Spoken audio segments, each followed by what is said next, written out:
Good morning student. Rashtrasant Vidyaniketan primary school Umarkhed, class 7, subject English. आता page number 97 पासून आपण घेतलं होतं की चेसिंग द सी मॉन्स्टर म्हणजे समुद्र राक्षसाचा पाठला. आता ही स्टोरी आपण पाहत असताना की कशा पद्धतीनं तो समुद्र राक्षस त्या बोटीपाशी येतो. त्या बोटीचं नाव आहे अब्राहम लिंकन. आणि मग बोटीपाशी आल्यानंतर की सगळ्याला असा हा दैत्य प्राणी पाहून आणि सगळ्याला आश्चर्य होते, कधी न पाहिलेला प्राणी, एवढा मोठा प्राणी पाहिलेला त्या सर्वांनी. आणि त्या बोटीवर अचानक तो काय करतो, हल्ला करतो.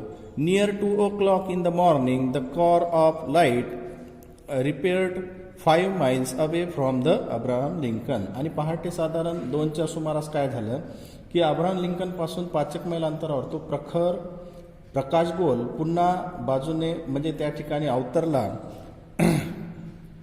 आणि we stayed on the alert until daylight getting ready for action.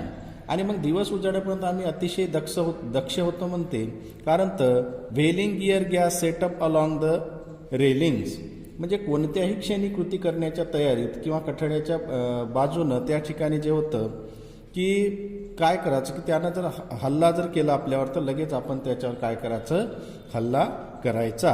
Our chief officer loaded the blunderbusses which can launch harpoons as far as a mile and long duck guns with exploding bullets that can wound and kill even the most powerful animals. Ned Land was content to sharpen his harpoon, a dreadful weapon in his hand.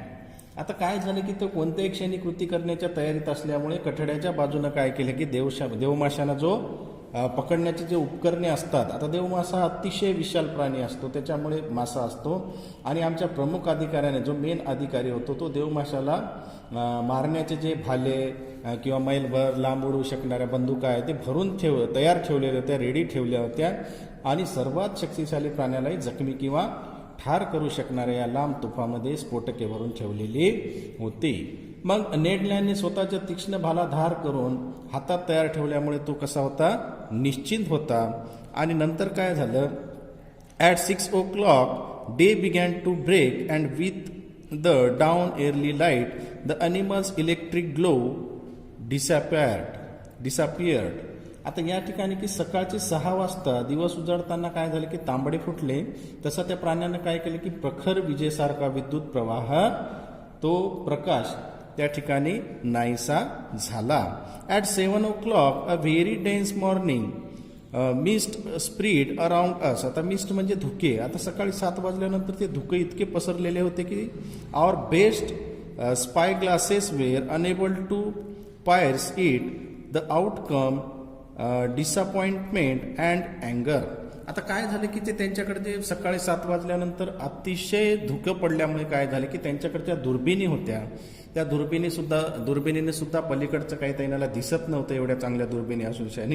आणि त्याच्यामुळे काय झालं की सर्वच्या सर्व लोक जे आहेत ते निराशा झाली आणि त्यांना त्या गोष्टीचा संताप येऊ लागला. ॲट 8 o'clock द मस रोल अवे अँड द होरिझॉन ग्रेव वायडर अँड क्लिअरर. आता ज्यावेळेस मग काय झालं की 8 वाजले, 8 वाजता धुकं काय झालं की विरळ झाली आणि क्षितिज विस्तारले आणि आभाळ काय झालं एकदम स्वच्छ झालं. आणि स्वच्छ झाल्यानंतर सडनली अचानक lent lands wines could be हिअर्ड. आता तेवढ्यामध्ये काय झालं की तो नेड लँड्स होता की अचानकपणे काय झालं त्या ठिकाणी की सकाळच्या 8 वाजल्यानंतर इकडचं तिकडचं दिसू लागलं आणि त्याचा तेवढ्यामध्ये लेंट लँडचा आवाज आला. There's the thing in question astern to port the harpooner shouted every eye looked toward the point indicated. मग काय झालं की 8 वाजता धुकं वगैरे विस्तारल्यानंतर काय झालं, आभाळ स्वच्छ झालं आणि अचानक त्या लेंड्यांचा आवाज ऐकू आला की तिथे ती आपल्या प्रतीक्षा असलेली गोष्ट त्या ठिकाणी त्याला उजेड झाल्यामुळे त्याला दिसत आहे. आणि जहाजाच्या मागे पाहण्याने तो सांगतो आणि तो भालदार काय करतो, ओरडला आणि सर्वांच्याच नजरा मग त्या दिशेनं वळल्या, म्हणजे त्या दिशेनं सगळेजण पाहू लागले. There's a mile and a half from the frigate a long blackish body emerged a matter above the waves, quivering violently. Its tail was creating a considerable current. आता काय झालं की तो मासा दिसल्यानंतर तिथे जहाजापासून जवळपास 1.5 मैलावर एक उंच काळसर आकृती लाटांमधून उसळत त्या ठिकाणी दिसली आणि मग दिसल्यानंतर काय झालं की जोरानं सळसळत थरथरणाऱ्या त्यांच्या शेपटीमधून लक्षीय असा करंट विद्युत प्रवाह निर्माण होत होता. आता तो करंट निर्माण होत होता. Their crew were waiting importantly for orders from their leader. आणि मग सगळेजण काय करू लागले की जहाजावरचे जे कर्मचारी होते ते सगळे त्यांच्या लीडरच्या ऑर्डरची वाट पाहू लागली. The latter after carefully observing the animal order the engineer to sail full steam toward the animal. आणि जहाजावरील सर्व कर्मचारी जे आहेत ते आपल्या वरिष्ठाकडून आदेश मिळण्याची उतावळपणे वाट पाहत होते. आणि वरिष्ठांनी त्या प्राण्यांचे काळजीपूर्वक काय केलं, त्या ठिकाणी केअरफुली ऑब्झर्वेशन निरीक्षण केलं त्याचं. आणि आपल्या अभियंत्याला, इंजिनियर म्हणजे अभियंत्याला, अत्यंत वेगाने त्या प्राण्यांच्या दिशेने जहाज हाकण्याचा सल्ला दिला. To sail full steam toward the animal. 3 cheers greeted this order. The hour of battle had sounded. आणि काय झालं मग की ते आदेश ऐकून सर्वांनी हर्षोद्गार काढले आणि अखेर लढाईची वेळ आली होती. A few months later, the Abraham Lincoln headed straight for the animal, unconcerned. The latter let us come nearer. It got up a little speed and kept its distance. आता त्या दिशेने लढाईची वेळ आल्यानंतर त्या दिशेने जहाज जाऊ लागलं. पण काही मिनिटानंतर काय झालं की अब्राहम लिंकनने थेट त्या प्राण्याच्या दिशेने कूच केले. त्यांनीही बेफिक्रीने आम्हास त्याच्या जवळ पोहोचू दिले. मग त्यांनी थोडासा वेग पकडला आणि आमच्यापासून तो ठराविक अंतर त्याने गाठले किंवा तो राखला.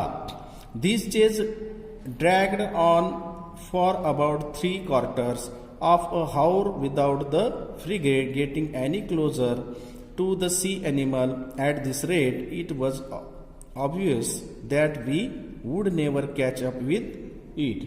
आता काय झालं की तो पाठलाग सुरू झाला आणि पाठलाग सुरू झाल्यानंतर जवळपास पाऊण तास हा पाठलाग चालू होता. पण तेवढ्या काळात आमचे जहाज या प्राण्याच्या जवळ जवळ पोहोचू शकले नाही. कारण तर पाण्यातला जो प्राणी आहे तो अतिशय वेगवान असतो आणि या गतीने आम्ही त्याला कधीच गाठू शकलो नसते हे उघड होते. The Abraham Lincoln gathered speed but so did the animal. This went for the next hour. आणि मग काय झालं नंतर की अब्राहम लिंकनने अजून गती वाढवली. पण त्या प्राण्यांनीही तेच केलं आणि पुढच्या 1 तासाभरात सुद्धा हेच चालू राहिलं. The Abraham Lincoln was now speeding so much that it's must trembled down to their blocks. आणि मग अब्राहम लिंकनने सुद्धा गती वाढवल्यानंतर काय झालं की पुढचा तासभर हा प्रकार चालू राहिला. पण आता अब्राहम लिंकनने वेग इतका वाढवला की त्यामुळे आमच्या शिडाची काठी हेलपाटत खाली आले. What a chase. ते कसला पाठलाग होता. No I can't describe the excitement that shook my very being. आता त्या ठिकाणी कसला पाठलाग होता बघा, नाहीच. मला अंतर्बाह्य हलवून टाकणाऱ्या या उत्कंठेने मी वर्णनच करू शकत नाही. Ned Land stayed at his post, harpoon in hand. Several times the animal let us approach. Then just as the harpooner was about to strike the Ketchikan would steal up swiftly. आता त्या ठिकाणी पाठलाग सुरू झाल्यानंतर काय झालं की माझे हे जो पाठलाग होता तो माझा अंतर्बाह्य हलवून टाकणाऱ्या या उत्कंठेचं मी वर्णनच करू शकत नाही म्हणते तो.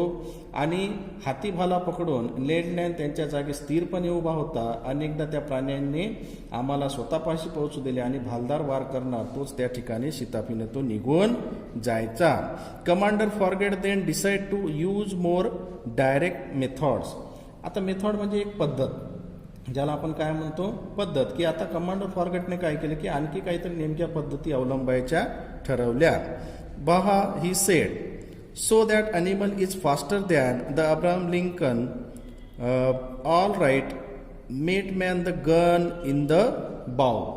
आता या ठिकाणी काय म्हटलेलं आहे की त्याने एक वेगळी पद्धत अवलंबायचं ठरवलं आणि तो उद्गारला हा मनुष्याने, म्हणजे आपल्या अब्राहम लिंकनपेक्षा तो प्राणी अधिक गतिमान आहे तर हरकत नाही मित्रांनो, डागा आपल्या तोफा. आणि ताबडतोब आमच्या गलबत्तर तोफेमध्ये काय करण्यात आलं, गन वगैरे ते गनमध्ये गोळ्या वगैरे भरण्यास सुरुवात केली. Our forecastle cannon was immediately loaded and levelled. The cannoneer fired a shot, but his sail passed some feet above the catkin, which stayed half a mile off. आता या ठिकाणी काय झालं की ते बंदुका वगैरे तयार केल्यानंतर काय झालं की ताबडतोब आमच्या गलबत्त्यावर म्हणजे जे ते तोफा आहे त्या तोफामध्ये गोळे वगैरे भरण्यात आले आणि त्याच्यावर नियम धरण्यात आला आणि तोफ चालवणारे एक तोफ गळा उडवला, परंतु त्या जलचराच्या त्या प्राण्याच्या काही फूट अंतरावरून तो निष्ठून गेला. म्हणजे त्याचा काही नियम बरोबर लागला नाही. Over to somebody with better aim the commander shouted and 500 rupees 500 to the man who can prize that infernal beast. आता या ठिकाणी जे पैशाची त्याने काय केलं रक्कम ठेवली की ज्याचा नेम अचूक आहे व अशा कोणीतरी तोप चालवायला बलवा म्हणते. कमांडर ओरडला आणि जो कोणी तो अमानुष राक्षकास भेदून दाखवेल त्याला मी $500 काय करेल इनाम मनुष्याने देईल. अशा पद्धतीनं तो पाठलाग वगैरे सुरू आहे या ठिकाणी. आता राहिलेली स्टोरी आपण नेक्स्ट पिरियडमध्ये पाहूया. ठीक आहे, थँक्यू.